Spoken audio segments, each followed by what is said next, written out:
Selamat pagi pemirsa. Presiden Prabowo Subianto akhirnya menandatangani peraturan presiden tentang nasib ibu kota Nusantara. Perpres nomor 79/2025 tentang pemutakhiran rencana kerja pemerintah intinya menetapkan IKN di Penajam Pasir Utara, Kalimantan Timur sebagai ibu kota politik di tahun 2028. Keputusan itu memberikan kejelasan bahwa proyek IKN masih berlanjut. Pemirsa, inilah editorial Media Indonesia edisi hari ini, Kamis 25 September 2025, dengan tema Pastikan IKN Bukan Proyek Mangkrak bersama saya Leonard Samosir. Dan Anda semua, para pemirsa, juga bisa ikut menyatakan pendapat Anda nanti dengan menelepon nomor 021 583 9900. Dan pemirsa, pagi ini telah hadir bersama saya, anggota Dewan Redaksi Media Group, Arief Suditomo. Mas Arief, selamat pagi. Pagi, Leo. Sehat-sehat, Mas? Alhamdulillah. Ini Berita baik bahwa IKN akhirnya diputuskan sebagai ibu kota politik. Berita biasa saja atau seperti apa ini kalau editorial melihatnya? Kalau kita lihat bahwa pemerintah ini adalah pemerintahan yang moto besarnya adalah keberlanjutan, saya pikir ini merupakan sebuah berita yang biasa-biasa saja, karena itulah yang merupakan harapan publik bahwa banyak keberlanjutan yang akan dilanjutkan oleh pemerintahan ini. Dan saya pikir beberapa elemen tentunya mesti diluruskan, mesti dijelaskan, karena istilah ibu kota politik itu banyak yang bertanya, apakah dengan demikian akan ada ibu kota budaya, ada ibu kota perdagangan, ekonomi, bisnis, gitu ya. Itu merupakan salah satu hal yang mungkin kita harus clarify atau kita harus dapatkan penjelasan dari pemerintah. Tapi ada yang mengatakan begini, Mas Arief, kalau melihat jumlah anggaran itu semakin lama semakin berkurang, agak berbanding terbalik dengan yang kita yakini adalah komitmen pemerintah Prabowo Gibran untuk menjadikan IKN ini sebagai ibu kota negara. Iya, mungkin keberlanjutan itu agak bertolak belakang apabila kita menyandarkannya pada anggaran. Karena banyak sekali orang yang merasakan bahwa curahan anggaran atau alokasi anggaran itu merupakan cerminan dari political will atau cerminan dari prioritas politik kita. Nah, kalau kita lihat dari anggaran, memang dari tahun 2024 itu kita mendapati bahwa anggaran 43 triliun lalu susut 90%, tersisa hanya 10%, kurang lebih cuma tinggal 4,7. Jadi seperti tadi di saat kita lampu mati, kita melihat bahwa ada penyusutan, ada anggaran yang cukup gelap ya, karena 90% menyusut itu bukan susutan yang kecil, gitu ya. Dan 2026 kita mendapati kenaikan lagi dari 4,7 jadi 6,2. Jadi saya pikir ini merupakan salah satu hal yang juga harus kita dapatkan penjelasannya. Ada yang mengatakan sebetulnya masalah utamanya, Mas Arief, karena kita saat ini uangnya terbatas. Tapi apakah benar semata-mata hanya jumlah uang tersedia atau memang ada masalah lain? Kita akan bahas itu. Dan pemirsa, inilah editorial Media Indonesia untuk hari ini, Kamis 25 September 2025. Pastikan IKN bukan proyek mangkrak.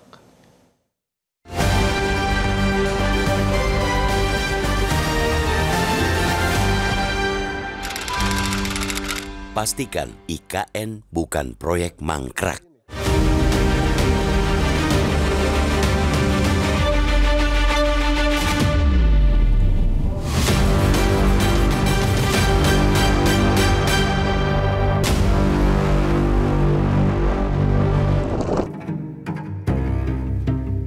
Presiden Prabowo akhirnya menaikkan peraturan presiden Perpres tentang nasib ibu kota Nusantara, IKN. Perpres nomor 79/2025 tentang pemutakhiran rencana kerja pemerintah itu intinya menetapkan IKN di Penajam Pasir Utara, Kalimantan Timur sebagai ibu kota politik pada 2028. Keputusan itu memberikan kejelasan bahwa proyek IKN masih berlanjut. Keluarnya Perpres tersebut menunjukkan pemerintahan Presiden Prabowo Subianto memiliki itikat untuk melanjutkan mega proyek warisan pemerintahan Presiden Joko Widodo bernilai 466 triliun rupiah tersebut. Sebelum keluarnya Perpres itu, nasib proyek yang telah menguras APBN dari 2022-2024 senilai 89 triliun rupiah itu sempat diliputi ketidakpastian. Apalagi porsi anggaran negara untuk IKN terus menyusut. sempat mencapai angka 43,3 triliun rupiah pada APBN 2024. Anggaran IKN anjlok menjadi 4,7 triliun rupiah di APBN 2025 dan sedikit meningkat menjadi 6,26 triliun rupiah untuk 2026. Bayangkan, kemuraman nasib IKN juga terjadi lantaran ibu kota baru itu tidak lagi menjadi proyek prioritas di era Presiden Prabowo. Wajar, lantaran Presiden Prabowo sendiri memiliki proyek prioritas yang menjadi bagian dari janji kampanye dan ikhtiar memajukan bangsa. Ada 8 program prioritas Presiden Prabowo seperti ketahanan pangan, ketahanan energi, program makan bergizi gratis, pendidikan, kesehatan, koperasi desa, pertahanan semesta, serta percepatan investasi dan perdagangan global. Sebagian masyarakat sempat khawatir proyek prioritas tersebut yang juga memakan dana APBN cukup dalam bakal menenggelamkan proyek IKN. Bahkan ada yang secara yakin menyebutkan bahwa proyek IKN bakal mangkrak. Maka dengan keluarnya Perpres tersebut, pembangunan di IKN terus berlanjut dan menepis kekhawatiran bakal mangkraknya proyek super ambisius itu. Tentu publik sangat berharap proyek yang telah menguras dana APBN puluhan triliun rupiah tidak layu sebelum berkembang, apalagi jadi proyek mangkrak. Dengan adanya kepastian proyek IKN berlanjut, juga memberikan kepastian hukum bagi investor yang ingin berinvestasi di IKN. Kepastian itu penting karena saat proyek itu hendak dimulai pada 2022, Presiden Joko Widodo kala itu bahwa memproyeksikan 80% pembiayaan IKN akan mengandalkan investasi swasta. Itu karena kehadiran swasta di proyek IKN bisa mengurangi beban APBN yang sudah digelayuti naiknya defisit anggaran. Dibutuhkan komitmen yang super kuat dari pemerintah untuk melanjutkan proyek ini. Efisiensi yang dilakukan pemerintah dan situasi ekonomi global yang tengah muram jangan sampai menjadi penghambat untuk melanjutkan proyek ini. Apalagi saat ini sejumlah sarana pemerintahan telah rampung dibangun di IKN. Hanya belum ada gedung parlemen dan gedung lembaga yudikatif yang tersedia.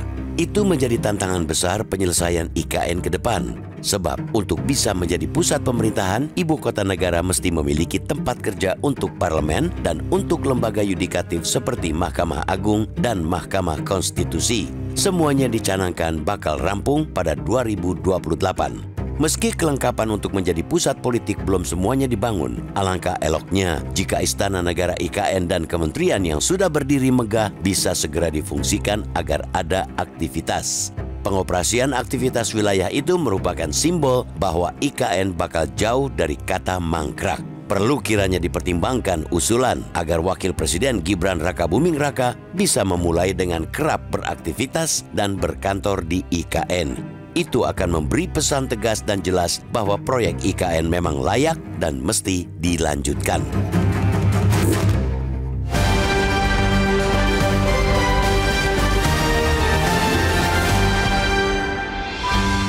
Di bagian berikut Anda bisa ikut menyatakan pendapat Anda pemirsa. Untuk saat ini tetaplah bersama kami.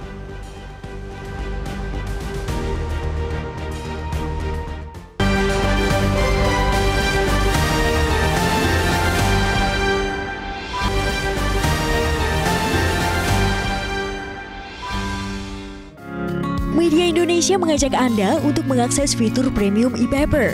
Dengan sajian konten berbasis intelektual dan meneguhkan kebangsaan, Media Indonesia tampil dengan lebih dinamis melalui e-paper Media Indonesia yang dapat Anda akses kapan saja, di mana saja. Caranya mudah, download aplikasi Media Indonesia di Android atau ketik link e-paper.mediaindonesia.com atau bisa scan QR Code pada layar kaca Anda. Klik tab e-paper di bagian samping layar tablet Anda, daftarkan data diri, serta pilih paket berlangganan e-paper Media Indonesia sesuai dengan kebutuhan Anda. Nikmati juga bonus spesial tambahan 4 halaman rubrik fokus setiap hari. Semua bisa Anda dapatkan hanya di e-paper Media Indonesia. Untuk informasi lebih lanjut, hubungi customer service di nomor 0811 1201 2018 atau kunjungi media sosial @mediaindonesia. Media Indonesia, referensi bangsa. Terima kasih Anda masih bersama kami dan kita akan mendengarkan dulu Mas Arief pendapat dari pemirsa Metro TV kali ini dari tetangganya nih, dari IKN, dari Kalimantan Utara, tepatnya Tanjung Selor, ada Pak Yunus Luat. Pak Yunus, selamat pagi. Selamat pagi, salam sejahtera untuk kita semua. Assalamualaikum warahmatullahi wabarakatuh. Pertama, kami berterima kasih sebagai provinsi tetangga dari Kalimantan Timur, yaitu Provinsi Kalimantan Utara, sangat-sangat berterima kasih kepada Bapak Presiden Republik Indonesia, Bapak Haji Prabowo, karena sudah menandatangani Perpres 79 tahun 2025 tentang pemutahiran rencana kerja pemerintah. Artinya, ini akan serius dibuat ke depan. Terima kasih Pak Presiden. Jangan terlalu banyak mendengar bisikan-bisikan orang yang tidak senang. Orang yang SMOS, susah melihat orang lain senang melihat orang lain susah. Alias iri hati, dengki, sakit hati. Indonesia tidak maju kalau ada situasi itu. Oleh sebab itu mari kita sejalan, sehati, sepikir. Siapapun, dimanapun tempatnya, ini Indonesia. Indonesia ini bervariasi. Oleh sebab itu kami mendukung apapun yang sudah terjadi. Apalagi sudah ditetapkan 466 triliun pada saat zaman Bapak Presiden Joko Widodo yang sudah tergunakan anggaran 89 triliun dari tahun anggaran 2022 sampai 2024. Lanjutkan Pak Presiden Prabowo, kami doakan sukses selalu untuk Indonesia maju. Kami kuat, Indonesia kuat di pelosok. Baik, terima kasih Pak Yunus Luat di Tanjung Selor, Kalimantan Utara untuk pendapat Anda. Selamat pagi Pak. Berapi-api sekali Pak Yunus, Mas Arief. Tapi pertanyaannya kembali kan, kalau dana atau uang anggaran kita terbatas, bagaimana kemudian bisa benar-benar memastikan IKN itu adalah ibu kota yang akan menjalankan fungsi ibu kota negara, ibu kota pemerintahan, menggantikan peran Jakarta. Ini kan jelas-jelas dananya itu sangat terbatas. Ya, Leo, kalau tadi mendengar apa yang diungkapkan oleh Pak Yunus, hal-hal yang ditujukan atau hal-hal yang menjadi latar belakang kenapa Perpres ini dikeluarkan, saya pikir itu sudah cukup membuat tercapai ya tujuannya, yakni Perpres ini merupakan sebuah cerminan dari sebuah komitmen. Tujuannya untuk melambangkan sebuah komitmen bahwa komitmennya tetap ada, IKN tetap akan dilanjutkan, dan political will-nya tetap terjalin untuk bisa dilestarikan bahwa ini tidak akan menjadi proyek yang mangkrak. Dan tadi kita lihat bahwa ada pemirsa kita dengan cukup berapi-api menjadikan Perpres tersebut sebagai sebuah simbol optimisme. Dan saya pikir itu merupakan salah satu keberhasilan bahwa publik tidak lagi melihat bahwa pemerintahan kali ini akan menjadikan itu sebagai sebuah proyek mangkrak. Karena setelah ada Undang-Undang Nomor 3 tahun 2022, lalu diteruskan oleh Perpres tahun 2025 ini merupakan salah satu hal yang cukup bisa menenangkan publik bahwa ini tidak akan jadi proyek mangkrak.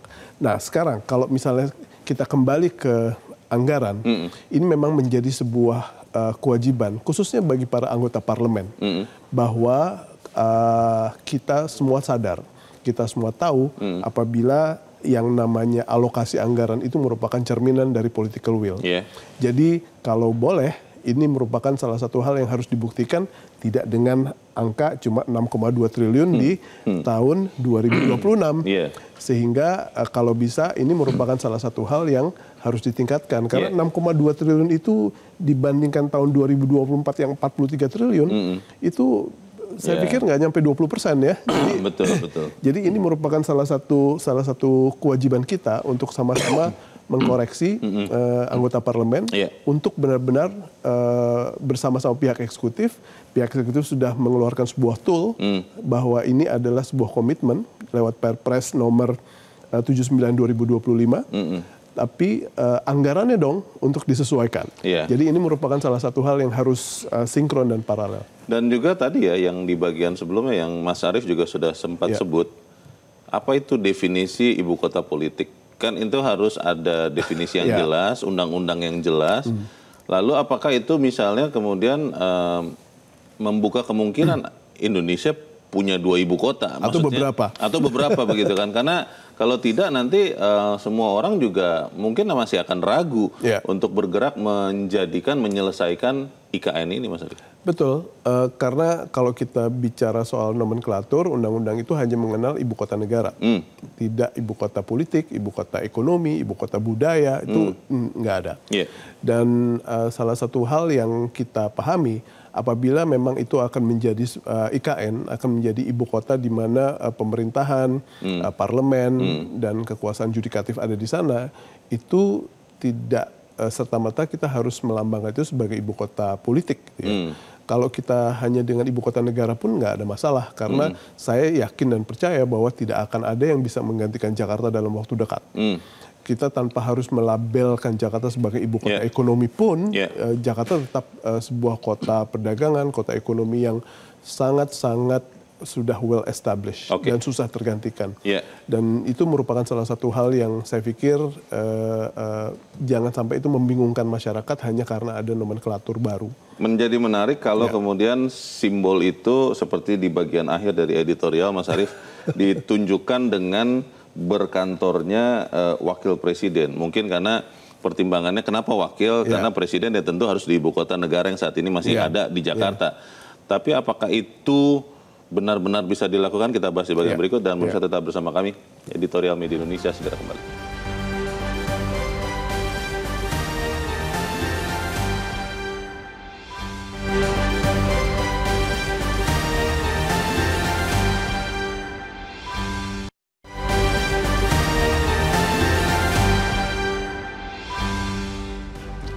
Terima kasih Anda masih bersama kami pemirsa, dan kita ada di bagian akhir dari diskusi kita pagi ini. Pertanyaannya Mas Arief, ketika di bagian akhir editorial ditulis ya bahwa perlu kiranya dipertimbangkan usulan agar wakil presiden bisa memulai dengan kerap beraktivitas dan berkantor di IKN.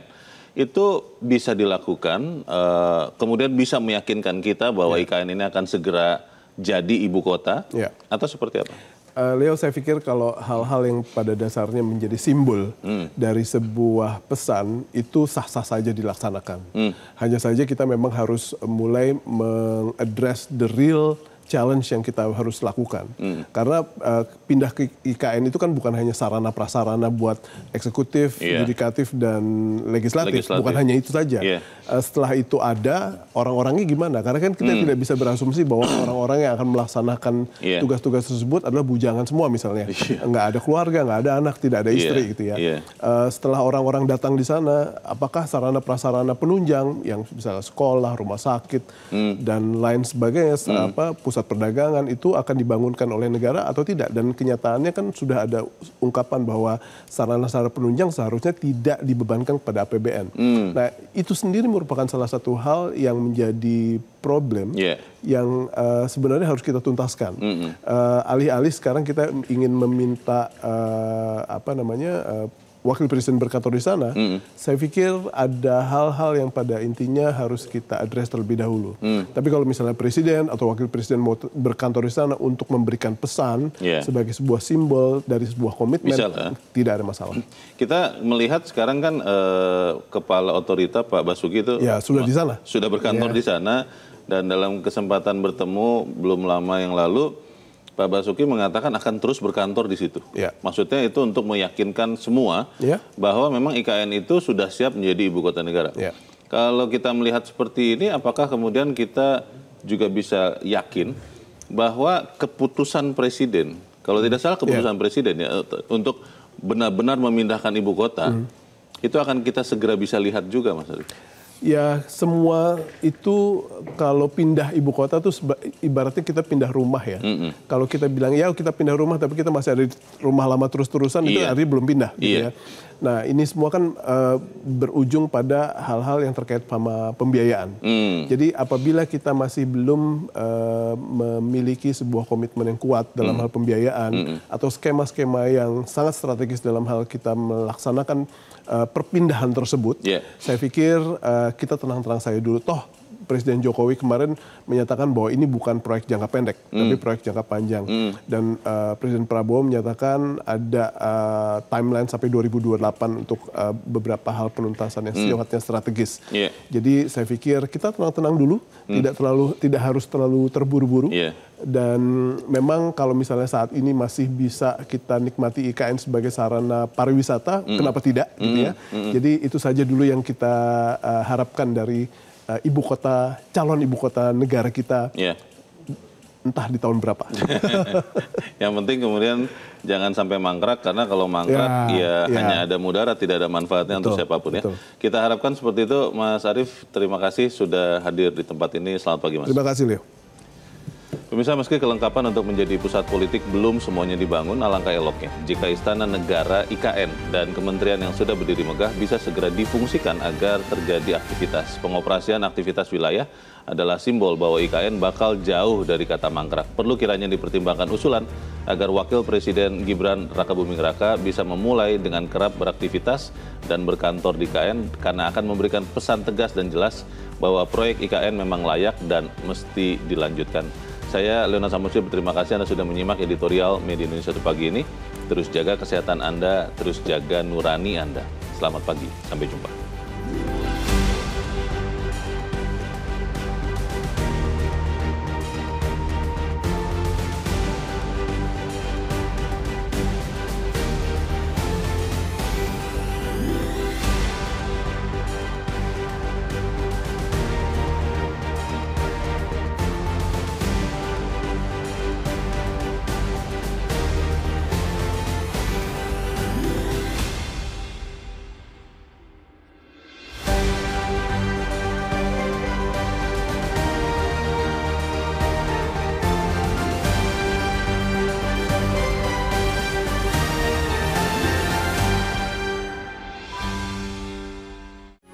Metro TV. Jelajahi cara baru mendapatkan informasi. Download Metro TV Extend sekarang.